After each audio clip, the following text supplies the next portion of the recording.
Welcome back to another GeekaWhat video, and today I'm taking you over the best £700 gaming PC build for 2016. This build is very capable of the latest AAA titles at 1440p and 4K whilst achieving over 60 frames per second. So make sure to drop a like rating and to subscribe. But without any further ado, I'll take you over the parts list for this £700 gaming PC build.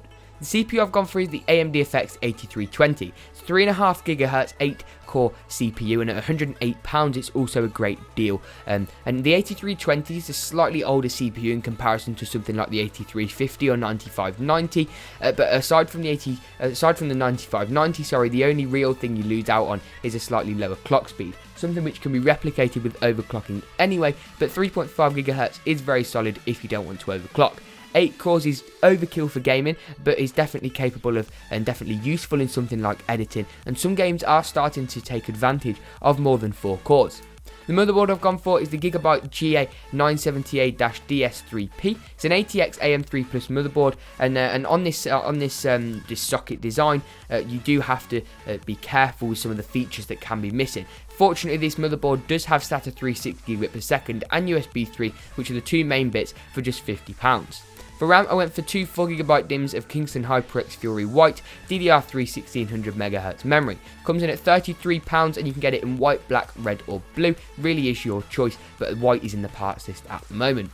For storage, I went for both an SSD and a hard drive, both come in at £35. The Kingston SSD Now V300 series is a 120GB 2.5-inch form factor solid state drive, so you got your Windows on there, a couple of your favourite games, a couple of important files, and this is going to keep everything nice and safe. There is a slight chance of data loss, but much lower on an SSD as opposed to a hard drive. The hard drive is going to be for your games, your movies, your music, your Steam library, your Origin libraries, all that kind of thing. The Seagate Barracuda 1000GB or 1TB hard drive in a 3.5-inch form factor, 7200 RPM speed.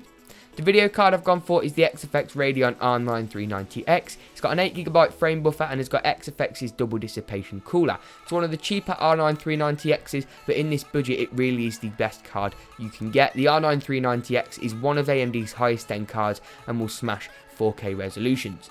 The case I've gone for is the NZX TS340 in black and blue. You can also get it in black and red, plain black or white. ATX Mid Tower is a nice form factor, and the NZX TS340, despite its slightly controversial orange peel paint finish, is one of the best cases of 2015 by far. And for just £60, it really is another great value option for this build.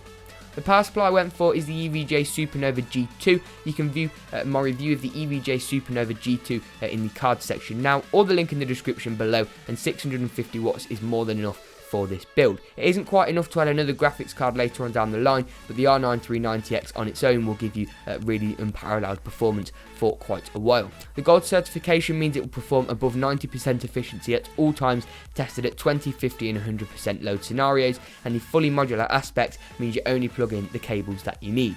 That wraps it up for this epic £700 gaming PC build. If you enjoyed this video, found it helpful, drop a like rating, make sure to subscribe. Thank you very much for watching, and will as always see you in the next GeekaWhat video.